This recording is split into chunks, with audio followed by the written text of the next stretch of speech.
So the question, why do such leaks happen so often on video game forums, seems to be asked more and more. For some answers, hopefully, we're joined by our technology editor, Peter O'Brien. Hello to you, Peter.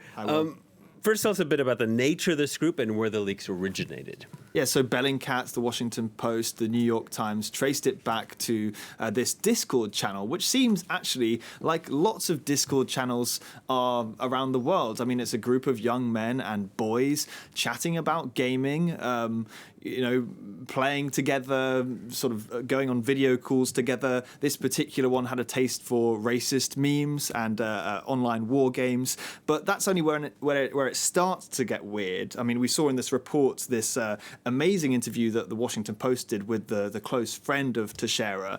This really revealed a bit more about the nature of this group and the sort of hierarchy, how they looked up to this man and how he somehow got his hands on shed loads of these classified documents. Let's take a listen to a bit more of that interview. He was a young, charismatic man who loved nature, God, who loved shooting guns and racing cars. He did see himself as the leader of this group, and he was the leader of this group.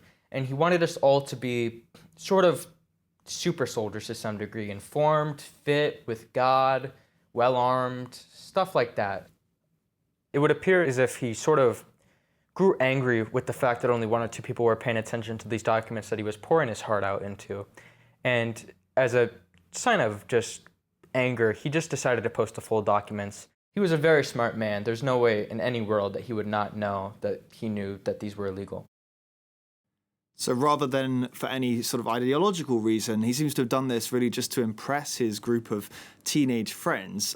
But at what cost? Well, he is military, so if he's court-martialed, I mean, the most extreme punishment that they could possibly levy at him if he is found guilty would be a death sentence. So, not playing around anymore. Yeah, and this isn't the first time that such leaks have happened in the video gaming community. Yeah, I think the thing that most surprised me about this particular leak was that it didn't happen on the forum for War Thunder, which is a very popular online multiplayer war game. This has been notorious for military leaks over the years. People are so desperate to get the military hardware exactly correct in the game that they'll resort to essentially breaking federal law and posting sensitive documents. The most recent was in January, where sensitive documents related to the F-16 and F-15E fighter jets were shared on the forum.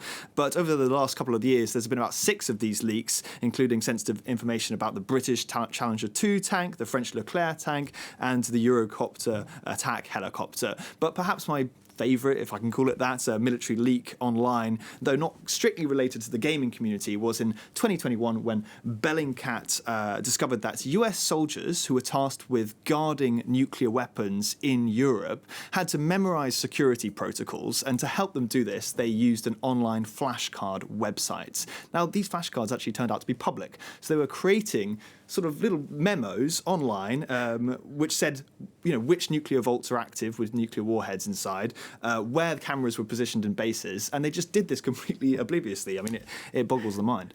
And Peter, the Discord leak ended up on a Minecraft forum, then went on to the website 4chan.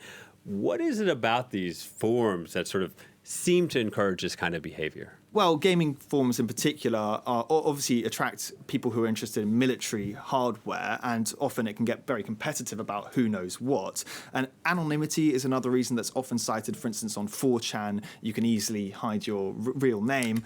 But on private Discord channels, like the one that was at the source of these leaks, I think, you can get a sort of culture of impunity almost, because, people really start to confide each other. The level of anonymity drops. I mean, Teixeira's friends said they were video calling each other during the pandemic, and reporters actually managed to match details in the background of the photos that he leaked with photos that his family members had shared on social media. So we can see that it's comparatively quite easy for investigators to find the source of this kind of leak, and also comparatively very stupid for Teixeira to have done this, if he indeed did. Another reason is that these private groups can get quite large, and moderation can be non-existent, so there's nothing to stop people posting this kind of sensitive content.